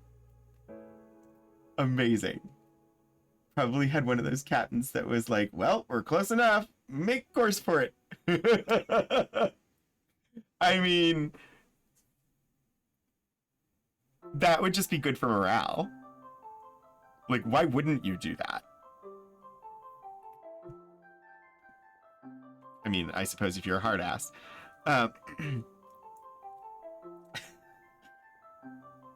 I've heard captains turn the ship around for it. Amazing. And totally understandable. Like I said, that would be a total morale thing, and it's just detouring a little bit in order to boost morale. Heck yeah. Totally worth it.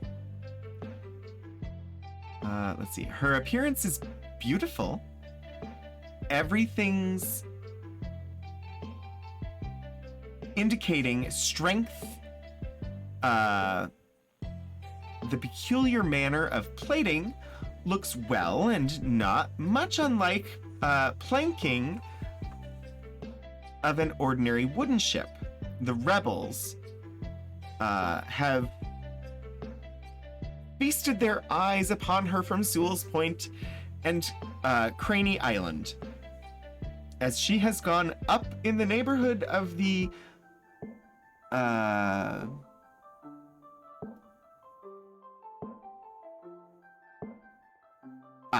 as she has gone up in the neighborhood of the Monitor, where she can be in readiness to meet the Merrimack should she venture out. Flags of truce go out every day.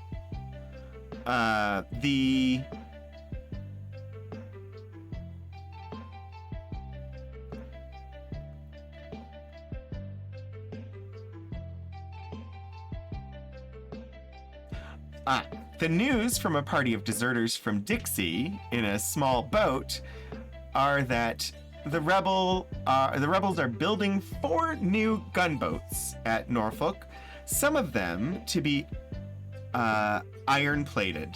The Merrimack is undergoing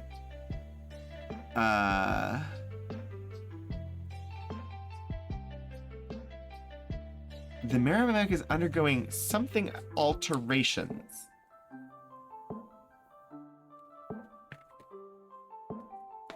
The Merrimack is undergoing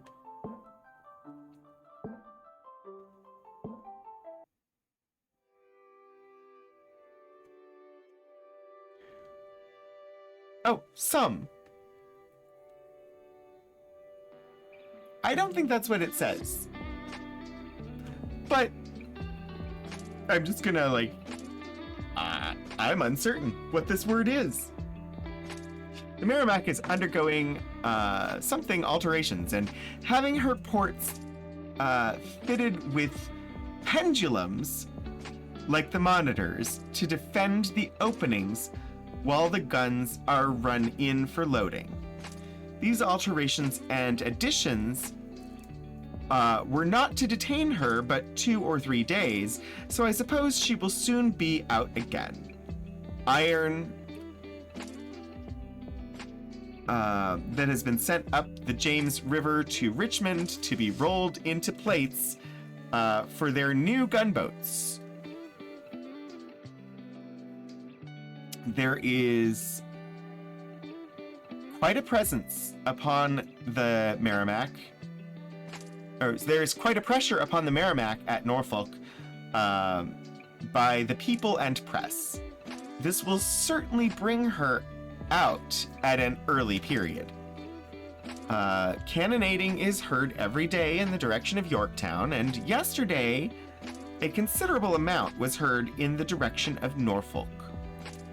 As the rebels' cannons have much powder for target practice, to spare, I cannot think what it can mean. One more sloop of war.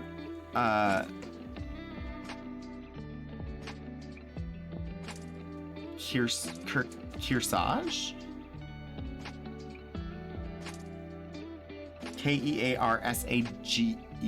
is my best guess there. Gone up the York River to join in the bombardment.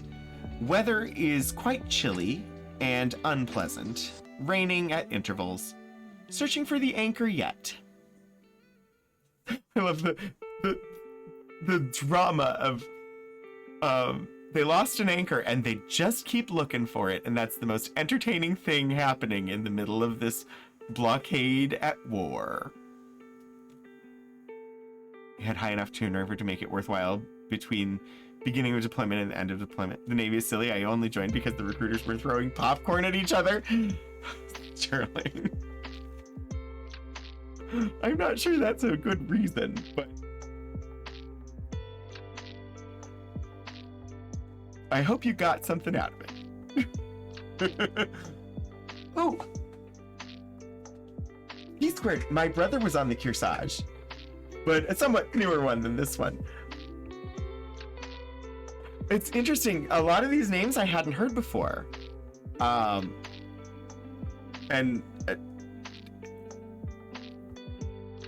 I love that I'm coming across all these ship names that I was completely unfamiliar with.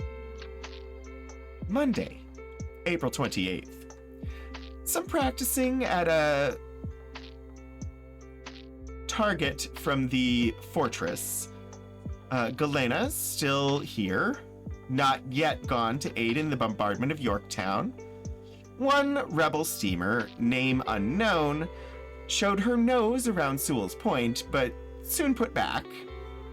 The Merrimack is expected during the night, or tomorrow. New Orleans.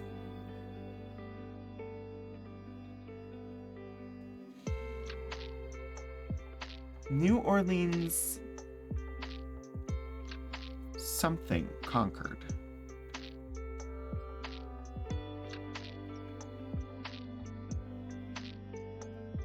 I'm gonna check what they reported. New Orleans reported conquered and in the possession of the Union forces.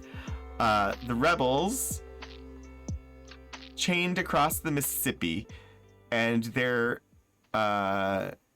numerous barricades have proved of little avail in resisting the invincible force of the Federals. The Penobscot arrived today from the York River. We're getting a raid. Hello, welcome raiders. Hi, 16-bit Eric. Lovely to see you. Welcome in, everybody. I hope that you had a good time over at the League of Whimsy, and I hope that you're having a great Wednesday. If you're new here, I am Rogan27. That's the channel you rated in on. This is Archival Adventures. This is a Wednesday show that I do where I share stuff from the special collections and university archives at Virginia Tech. I happen to be the community collections archivist here, and this show streams on both my channel and the library's channel, which is twitch.tv/VTUL Studios. Indeed, thank you for giving a shout out to 16-bit Eric. If anybody is here who does not already follow 16-bit Eric, I highly recommend you do, because the League of Whimsy is a wonderful, wonderful community. Eric tends to bring people by here on Wednesdays, and I very, very much appreciate that. But Eric also is just super knowledgeable about all things TTRPG, as well as a variety of other subjects. And if you tune in for the ramble, you're going to learn something, and it's going to be a good time. So I highly recommend a follow. Today we've been reading through, this is our second time reading the journal of Phillip G. Peltz, who was the chief engineer of the USS Dacotah during the American Civil War. The journal starts in March of 1862, and much of the journal takes place during the blockade of Virginia, the blockade of the Confederacy around Hampton Roads, Virginia. So that's what we've been looking at. So we're late, but we're here. Pretty Witchery, it is very, very much appreciated. Rykar, thank you so much for the resubscription. 37 months. Oh, that reminds me. The we're late, but we're here. I should make sure that there is not going to be another ad break, because no. There. Oh, dang it. I missed it. I tried to stop it from happening, but it happened anyway.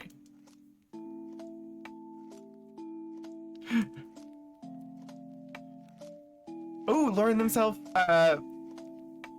thank you for the lurk. I hope that work goes okay. I don't know if people are, I don't know. Old-timey writing, exactly, Blue Rooster. I was just slightly too slow in getting over to the page to stop it from happening. I'm vamping for a minute or so while I have turbo, you can't get rid of me. I mean, yeah, it's just that the channel will automatically play some ads once an hour, and I just have to fill for a couple of minutes while that happens, because there is no way to be completely ad-free in generating the content. So I try to be as non-disruptive with it as possible, but you know, whatever, it happens. Anyway, I hope everybody's having a good Wednesday. We are actually approaching the end of things for today. I don't have to tear things down though, so I can stay for a couple of extra minutes. At 4 of 9. Yikes. I don't know if it's an extension I use, but I can just pop out the video during an ad and let it play in the background. Iron Trout, that's amazing. Twitch is unwatchable to me without turbo. Oh gosh, I had to get turbo as well. I just personally, I would get so overly frustrated by the ads. 6 of 9? Jiminy Christmas. We have less than a minute left in the ad break, so keep wanting to get turbo, but I also don't want to stop my subscriptions. Can't afford both. Yeah, that makes total sense.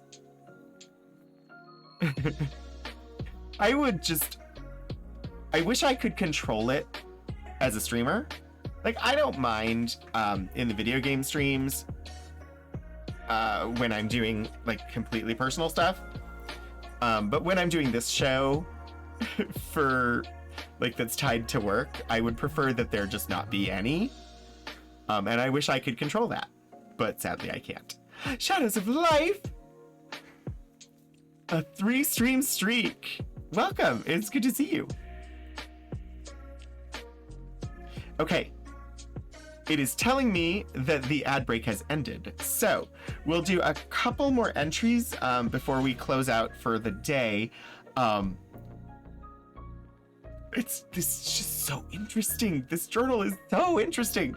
Okay, where was I?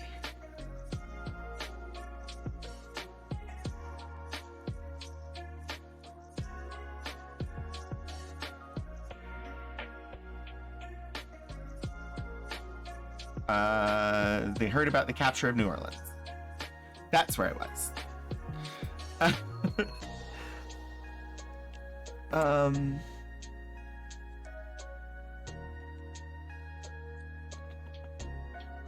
The Penobscot arrived today from the York River. The captain dined with us today, together with 1 or 2 strangers from shore. A new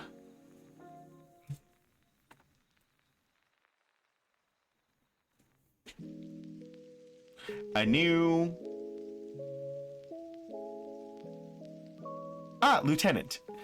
Sorry, it dumbfounded me because that looked like an S. A new lieutenant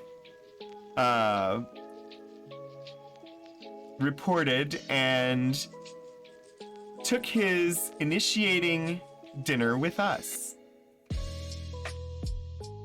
New Orleans, yeah. Well, so Blue Rooster, the journal, the Dacotah was taking part in the blockade of the Confederacy. So they were stationed at around Sewell's Point in Hampton Roads, Virginia. But while that blockade was happening, the Union forces took New Orleans from the Confederacy. And so they heard news of it, and that's how New Orleans got mentioned. Yeah, his handwriting is not super hard, but occasionally I'll stumble because if you look, this is how he wrote the word lieutenant, and this is how he wrote the word sent. And the first letter in both of those, this lowercase l and this uppercase s, look identical.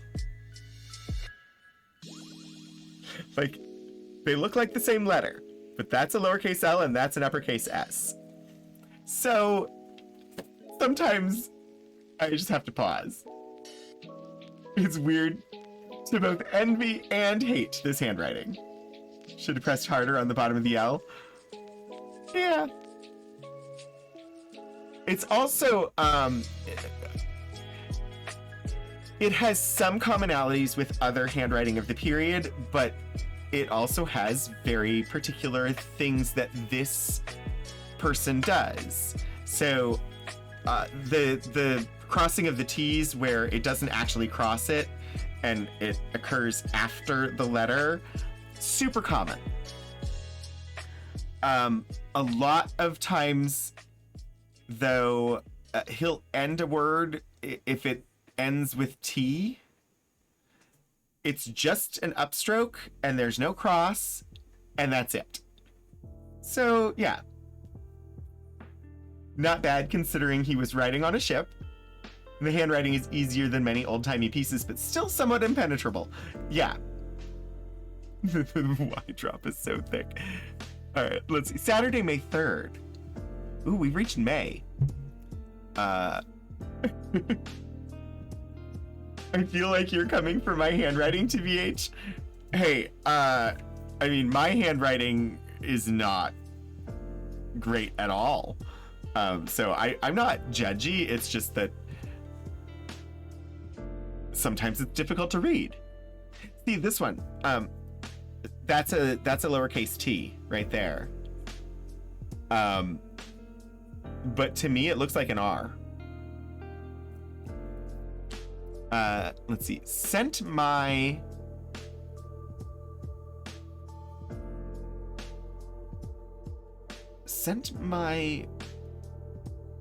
something of a steam battery away. All right. I have as a reference, somebody transcribed this. So it's all been transcribed, more or less accurately. Mostly accurately, I would say. So when I come across a word that I'm really just not sure of, I will check to see what the transcriber said it was. Saturday, May 3rd. Yeah, no, they also came up with model, which seems weird. Sent my model of a steam battery away. On shore today, the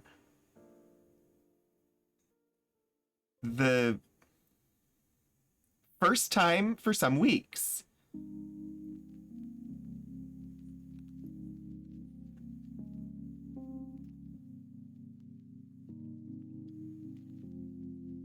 MGW not to be found? WCW? I don't know. It's initials. And it could either be N or W as the first initial, and I'm uncertain. But WCW is what the transcriber said, so we'll go with that. WCW, not to be found, supposed to be here.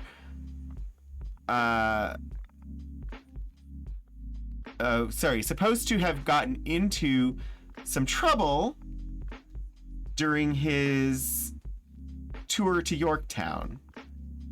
No Merrimack yet, although expected every day, and every conceivable reason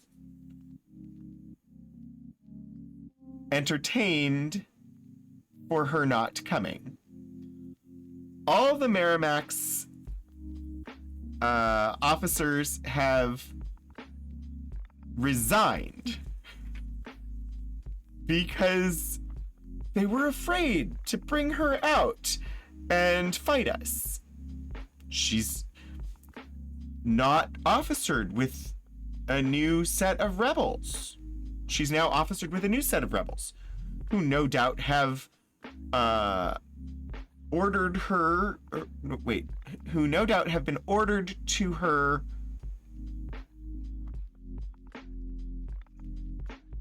with the clear understanding that they would bring her out tomorrow.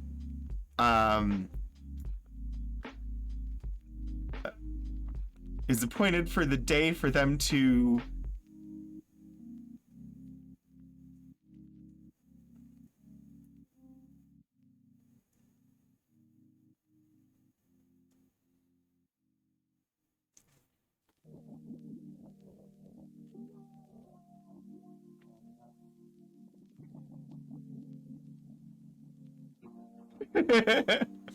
the transcriber also has no idea. Will there be a coming out party? It is the Ironclad Merrimack, yes. Also known as the CSS Virginia. And that's their target, which is why he constantly updates on it, because they've all been ordered to sink it at all costs, including the cost of their own ship. And so he's the speculation as to why hasn't the Merrimack come, and so this is speculative. All the Merrimack's officers have resigned because they were afraid to bring her out and fight us. She's now officered with a new set of rebels who no doubt have been ordered to her with the clear understanding that they would bring her out tomorrow. Is appointed for the day for them to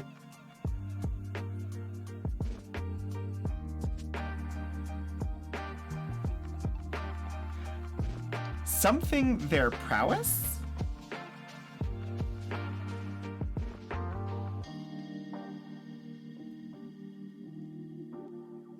The transcriber also was like, oh,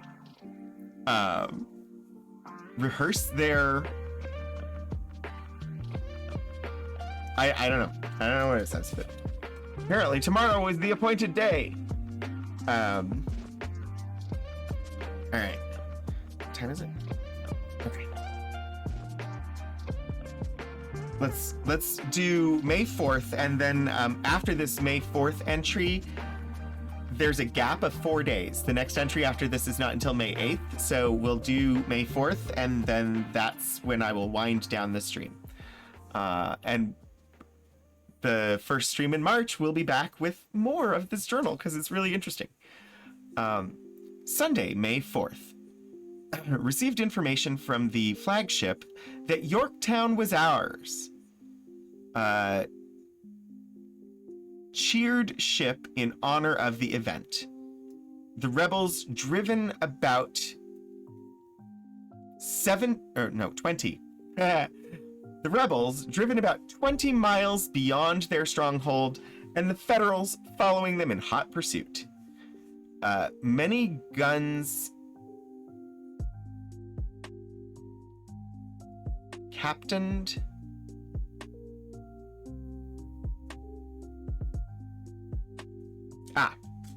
Many guns captured, etc. The Merrimac showed herself at Sewell's Point, but dared not adventure to come any farther. It was understood that she came that far to meet the Jamestown, Yorktown,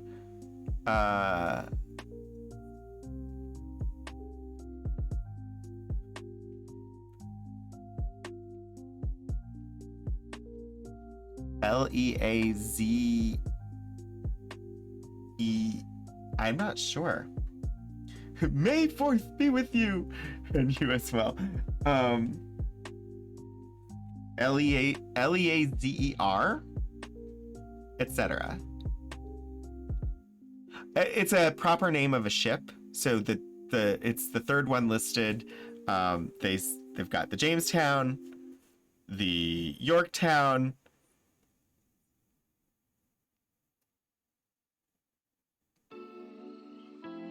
Leazer or S. No idea what that is. Etc. When they came down from Richmond, they, however, did not come. I suppose they were too much occupied with the retreating rebels from Yorktown. She is certainly to come out as soon as the above vessels arrive from their mission, etc. No, sorry. From their mission up the James River. Yeah, she's certainly to come out as soon as the above vessels arrive from their mission up the James River. Some heavy firing heard in the direction of Yorktown, no doubt upon the running or skedaddling rebels. Some few troops arrived. We expect some to have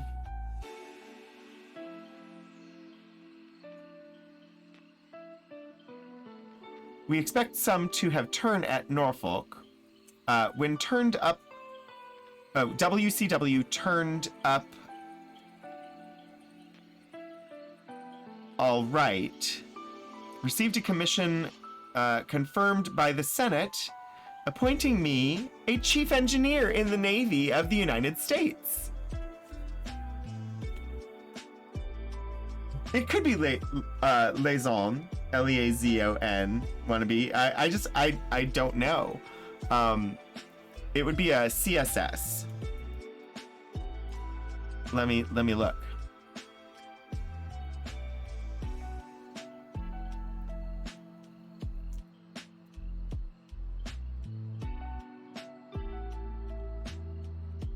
Yorktown, Jamestown, and Leaz.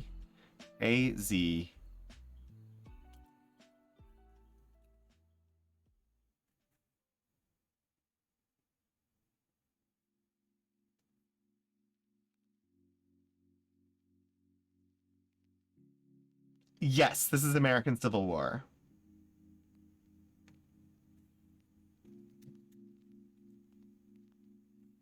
I don't know. I've tried a couple of spellings. And I'm just not finding the ship showing up in a quick search of the internet. It's a proper name. And it's just hard to know for sure, based on the variability of his handwriting as to what the final letter is. So, thank you, Conciliance. Yeah, I know. I knew we were getting toward the hour, but I don't have to tear things down today. So, it was less urgent, but I do need to actually end things and get shut down, because it is approaching the 5 o'clock hour here. So let's I just want to say thank you so much for joining me today. It has been a lovely time. A little bit scattered because completely new environment, new tech all around me that was put in place basically this morning. And so I'm not 100% used to where everything is. It's not perfect yet. The document camera is not the final one. I have a camera on order. It just hasn't arrived yet.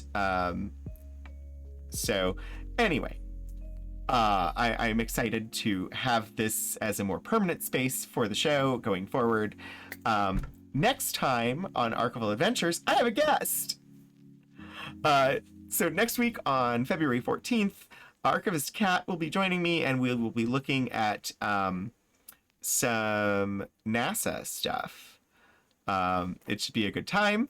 So tune in next week, 2:30 p.m. Eastern Time, for some lovely, interesting, fun NASA content with me and Archivist Kat. We will return to the Phillip Peltz Journal that we were reading today for the first stream in March. So the first Wednesday in March is when we will return to this. Hopefully you are enjoying it. I definitely am. Thank you all so very much for joining me. We'll be doing a raid here. So let me see. Thank you, Iron Trout. Let me see where we're gonna go. I have not looked to see. Oh, really? I did not know that the 14th is both Valentine's Day and Ash Wednesday this year. Let me see who is around actively with the streaming happening. There's a Stephen Joyce that I see. Monterey Bay Aquarium with the Bay Cam, it looks like.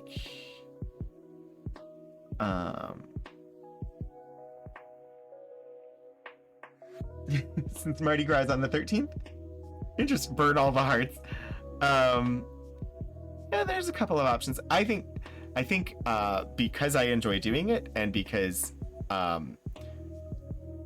it is a wonderful community, I'm gonna head on over to Stephen Joyce, because Stephen Joyce is a wonderful, wonderful streamer with a lovely community. They are presently working out orbital mechanics with Kerbal Space Program 2. So hopefully you'll pop in and say hi and enjoy some time over there. Ask for a tiny hat. It's a good time. Thank you all so much for joining me. Hopefully I will see you all again soon. But until I do, keep exploring history.